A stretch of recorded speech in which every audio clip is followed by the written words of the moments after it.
Hello and welcome to Narrowcast Boxing. It's March 13th, 2019. Let's discuss the fights.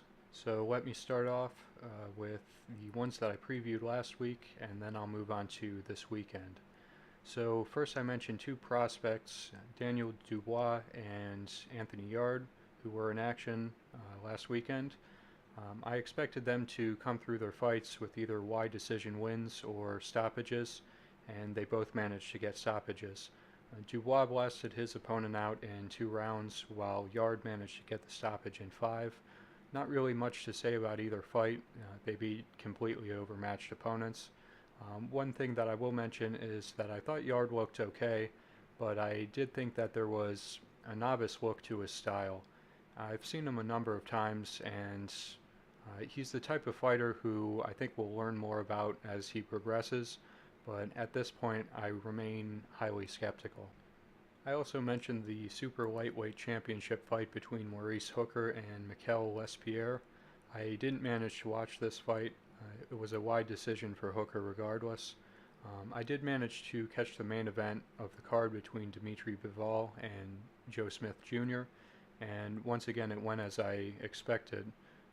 Bivol didn't get the stoppage, but he did outclass Joe Smith Jr., and he won a wide decision.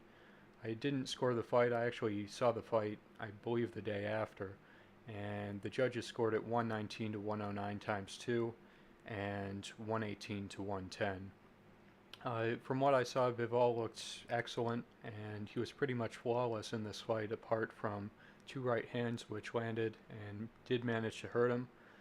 Both the punches landed towards the end of a round. One was slightly after the bell in the 10th round.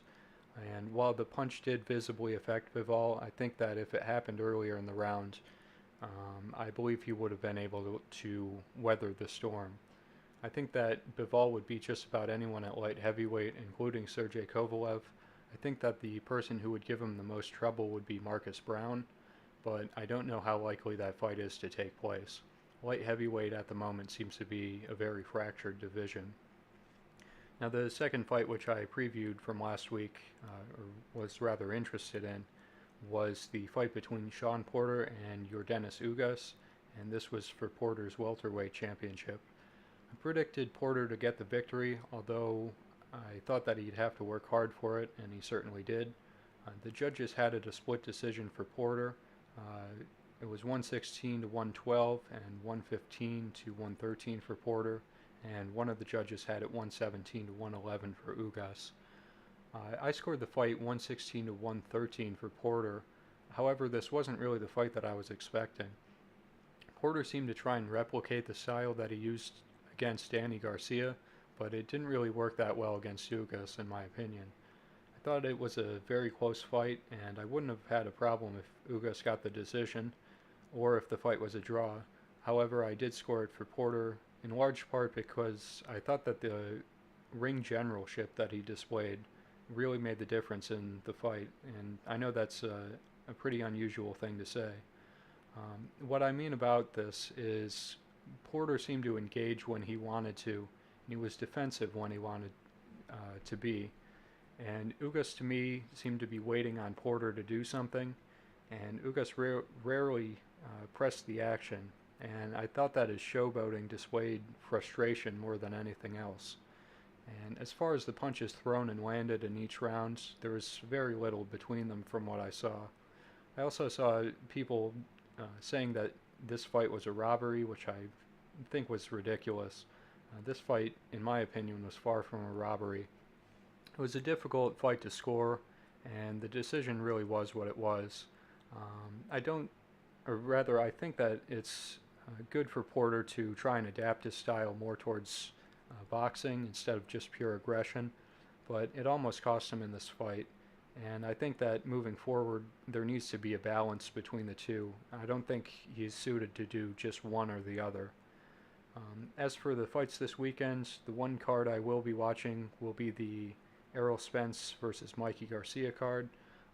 Let me just talk about the undercard.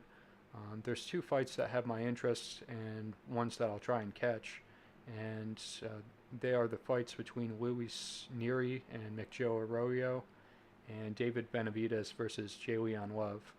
The Neri versus Arroyo fight should be fun. I don't really have much else to say about it. I would expect Neri to win if he's on point. As for the Benavidez versus Love fight, it could be a good fight or it could be pretty redundant. I'm not quite sure what to make of it. Benavidez, I'm expecting to win, and he'll be back in action for the first time this year after failing a drug test and getting stripped of his title. So, anyway, as for the Errol Spence versus Mikey Garcia fight, I have made a separate video on that, so I'll be uploading it directly after this video. So, if you enjoyed this one, like, comment, subscribe, and I'll talk to you soon.